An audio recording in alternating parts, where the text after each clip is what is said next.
Hey there, focus learners, and welcome to today's Explainer. I am absolutely thrilled to have you here today because, well, we're tackling something literally all of us struggle with, and that's goal setting. Today, we are going to dismantle a massive myth. It's this idea that for a goal to actually be effective or even worth our time, it has to be this huge, dramatic, life-altering thing. It really doesn't.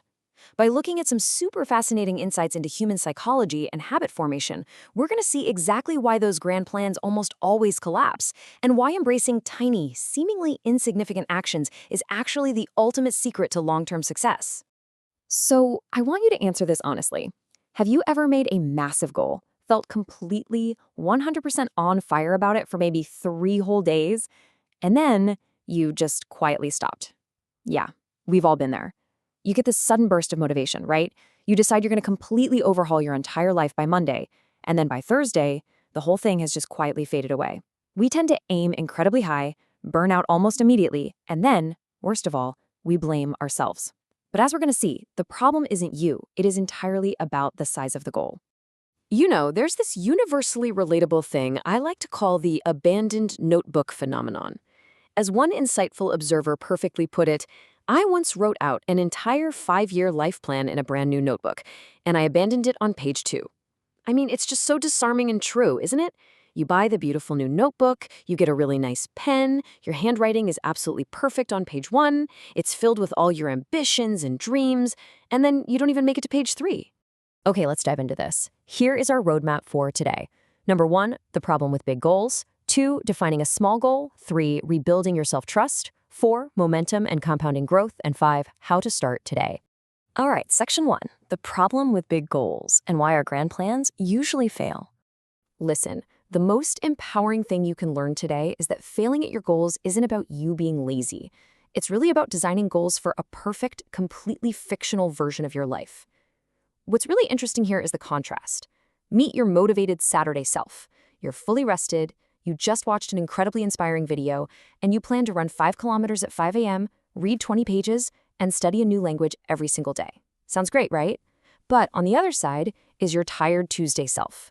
It's Tuesday evening, you just got home from work, you're totally exhausted, maybe a little stressed out, and real life has heavily kicked in. Suddenly, that Saturday plan feels absolutely impossible. Your goals have to be designed for Tuesday, not Saturday. Moving on to section 2, defining a small goal and reframing what success actually looks like. So people often feel kind of embarrassed by setting small goals. But a good small goal isn't a sign of weakness. It's a highly strategic survival tool. First, it absolutely must be manageable. That means small enough that you can actually handle it and fit it into real life, even when the day is messy. But please don't confuse manageable with easy. Reading just one single page of a book before bed doesn't sound very impressive, but it is actually really hard to do consistently. Why? Because a manageable goal doesn't ask you to be perfect. It asks you to show up. You have to do it on those tired Tuesday nights too. It forces you to be realistic. The second key characteristic is that it must be sustainable. It needs to be something you're capable of continuing for a long time without burning out or totally draining your willpower. Think about it. A massive, dramatic, exhausting effort might give you great results for, a few days? But if it takes more energy than you actually have in the tank, it's going to disappear. A sustainable 5-minute daily habit repeated over 6 months will beat a dramatic 1-week effort every single time. No contest. Section 3, rebuilding your self-trust and the hidden cost of broken promises. We're moving from the sheer logistics of goals into the psychology now, and this is where it gets really profound. See, there is a massive hidden cost to abandoning goals. It severely damages your self-trust.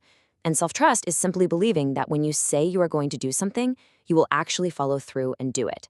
So the crucial point is, every single time you write out that grand 5-year plan and abandon it on page 2, you're basically breaking a promise to yourself. If you break enough of those promises, you start to doubt yourself before you even begin your very next attempt.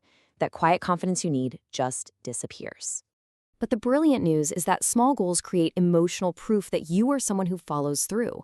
When you say, okay, I'm going to practice Spanish for 5 minutes today, and you actually do it day after day, the goal itself almost becomes secondary. The real victory is proving to yourself that you keep your word. Eventually, this actually shifts your entire identity. The habit stops feeling like this forced punishment that takes intense discipline, and it simply becomes who you are. I'm just someone who studies for 5 minutes a day. All right, section 4, momentum and compounding growth, the math and psychology of progress. Let's look at the actual physics behind why tiny actions are so uniquely powerful over the long game. First up, we have momentum. It's the energy that keeps something moving effortlessly after it's already started. Starting is almost always the hardest part, because honestly, 0 is heavy. 0 has a ton of resistance. But once you take a tiny step, once you get from 0 to 1, getting from 1 to 2 is so much easier. It's exactly like a rolling ball at the top of a hill. It takes a little push to get it moving initially, but once it starts rolling, it does the work for you. A tiny goal, like a 5-minute walk, is really just a clever trick to get you past that heavy 0. And once you have that momentum, the effects start to compound. This brilliantly illustrates how small things keep building on each other exponentially over time. If you learn one useful phrase a day, it isn't just 1 + 1 = 2.